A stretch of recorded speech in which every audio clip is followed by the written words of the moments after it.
Clip clap and Snowy's hair is flying around. Bruh. Interesting. Not in the center, bro.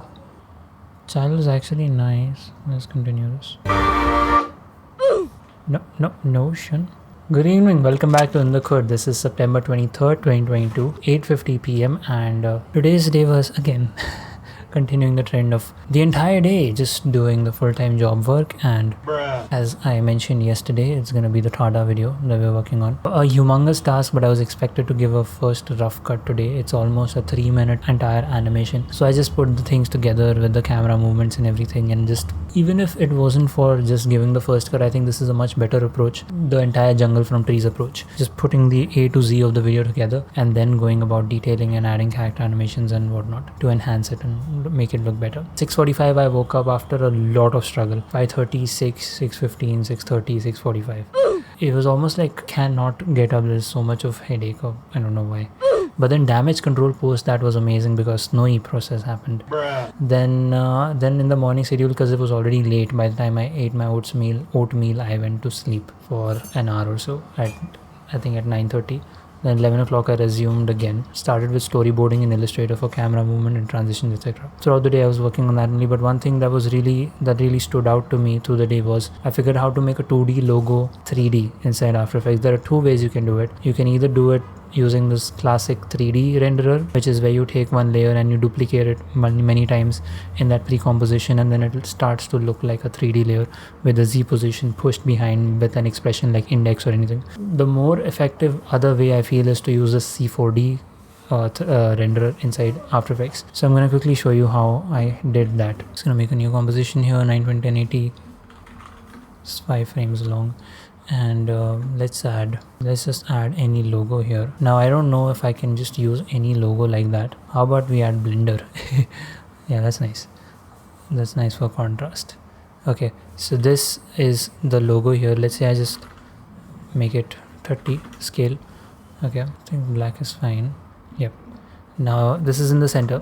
The reason I'm just showing it directly in After Effects, I'll explain. Like for example, if I was to come in here, Control K and make my renderer it's currently already c4d. Okay, it will be classic 3d, just make it c4d. Now here when you twirl down, first you have to make it, press F4, make it 3d, then you twirl down. Is this visible in the 2:1? Yes it is.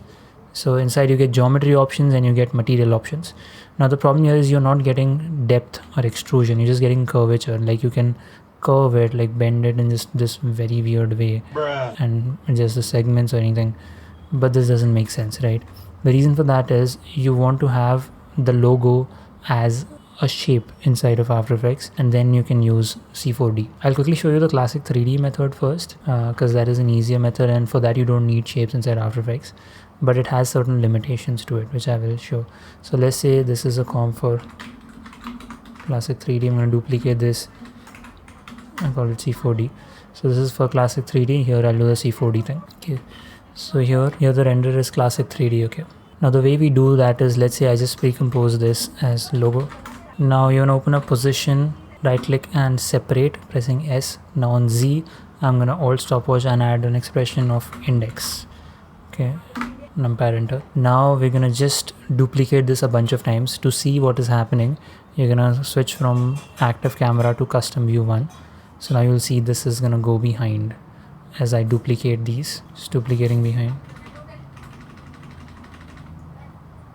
Make a bunch of layers, like 44,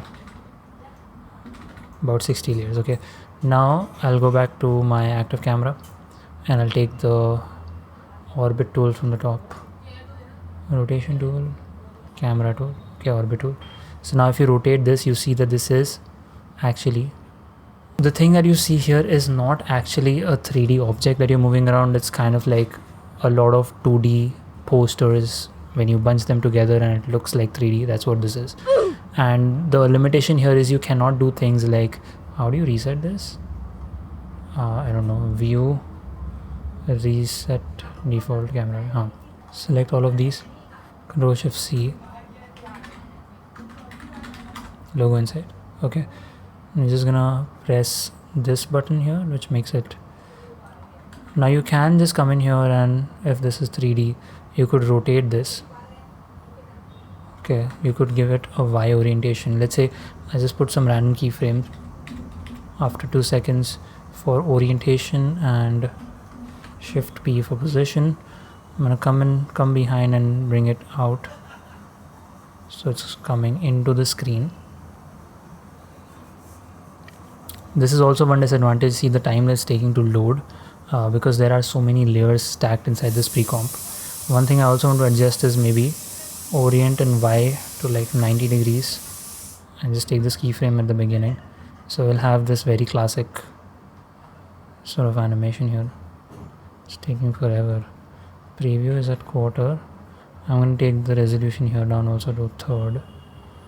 See, this is one big drawback of this method is now I'm trying to play it. So you do get this happening, like it does feel like a 3D logo reveal thing, but I will show you a better way to do it. Inside c4d, now first thing we need to do is we need to open Illustrator. Where are we in terms of time? 8 minutes. Okay, no worries. I have Illustrator here. I'm gonna take my logo, drop it into Illustrator. Now, what is this? I'm gonna bring this in. Now to make this into a, I'll just use my AHK script here. So what that does is if I press G4, it makes this 60. A few beautiful things. So I'm just gonna come in here and duplicate this layer for backup. Good. Okay. Now you want to select this particular layer and say image trace. Tracing may proceed slowly with this large image. Would you like to continue? To reduce image size, rasterize to low resolution. Okay, let's do that. Object, rasterize. High, say, let's make it screen. Background be transparent. Okay. Now we're going to select this and say image trace. Now it's done this. Okay, tracing result is pretty fine. A few here things here which can be adjusted. More or less it's fine. I'm going to click on expand so that now this is actually a shape which we can move around. I'm not going to ungroup this. I'm just going to keep it here on the side. And I'm going to open the backup just to sample my, if I go in here, come in here and sample this orange. For this I'm going to sample this blue and escape to come out. And now essentially you have your logo in vector format. Oh, it seems to have a white this on it. So I'm just going to ungroup this. Okay. And these compound paths, I'm just going to come in here and press G2 and G2. So that will take care of that. We'll just remove it. Now this is one shape which I can take into. I just fix this little thing here. I don't know if the original logo has that. Now the important step here, you want to take in, let's say go into our c4d comp. The render here is going to be cinema 4D. Okay, I'm just going to take this and I'm going to use overlord from battle axe with this thing unchecked so that it goes as one layer and this, excuse me, send it over to After Effects. So now you have here, let's just make a solid behind which is white. Okay, that'll be your background. Oh, I didn't make a solid, I just, okay, lock it. Now with c4d, the advantage is now you come in here and you make it 3D. Inside geometry options, you're going to get this thing which is extrusion depth. Now that this is a shape, wait. So it's looking weird. What happened here? I don't know, something I messed up. Anyway, now you make this 3D. Oh, when you're making 3D, that's when that is happening. Interesting. So maybe you select these and you select these two and say object, compound path, make. There's a compound path that won't, I'm hoping it won't break. Why is that happening? Group 1, group 2. Okay, I think I know what is happening. Is it using merge paths somewhere? Yeah, see there's an extra path here. There's a white path and then we have this thing. So how do I, wait, there is one way I can, I don't know if that will work either, but the point being, the way this is structured is there's this white thing inside which I need to get rid of. Can you release compound path? Yeah. Yes, now this circle thing, you want to delete this. No, you want to select these two and say Shift M and remove this. So now we just have this and we have this. Okay, now this should work. Now I'm gonna select this group, bring it here. Now if I make it 3D, why is this happening? Why are there two parts here?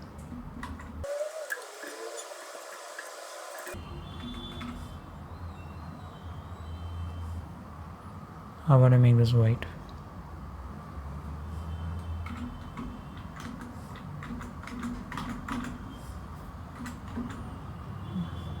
This I don't know, this is gonna take time.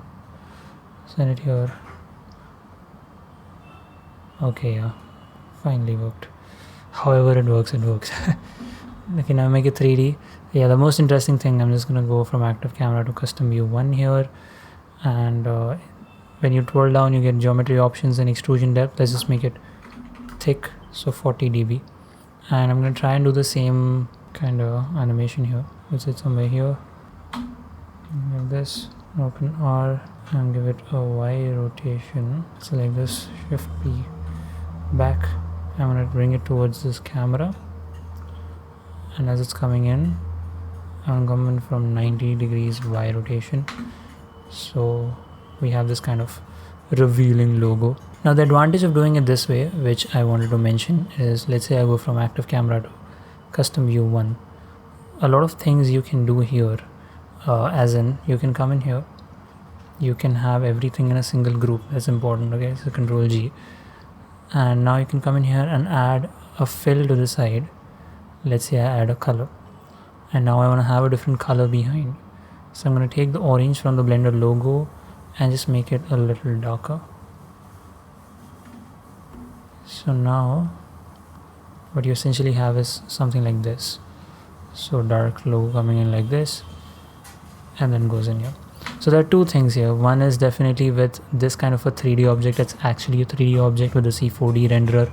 So you can come into this group and add anything that you want: front, bevel, side, back, ambient, diffuse, specular, metal, reflection, all these 3D things. You can kind of do it here. That's one thing. Second thing is, because it's just one layer, it's not as heavy as this here. So you see this is taking a lot of time because that bunch has all these layers stacked on top of each other. But the advantage being here, you get all the classic 3D advantages, which in case of c4d, you see you don't get blending modes, track mats, and this. So that's the only thing. But if it's a simple 3D logo animation you want to do inside After Effects, using the c4d renderer is the way to go. And I've hit 17 minutes, screwed up. I'm just gonna put the entire workflow here because you might just get stuck with this having those multiple parts in between, so I'm not gonna cut anything out. That's it for today's documentation. Didn't expect it to go so much, but yeah. Oh, one important thing, I have bought Arundel's course. I mean, I was like, weekend's coming up, I'm gonna buy this course, BCS Geometry Notes for Blender 3.3, and I'm hoping over the weekend I can finish this off. 14, 13, 11, 13, 12, 41. I paid $30 for this course, but yeah, man, looking forward to just getting the basics of Blender, like Blender geometry nodes in the system, so that I can just dive in and model everything procedurally. No more loop cuts, no more polygonal modeling. Bye bye, no more keyframes. Everything to geo nodes. Geo nodes. That was the excitement for geo nodes. I'll see how the weekend pans. I might or might not document depending on pretty much mood, because for in the code, weekend is pretty much an optional thing. You want to document, you can. Otherwise, I'll see you on Monday. Thanks so much for being in the code. Enjoy your weekend. Peace.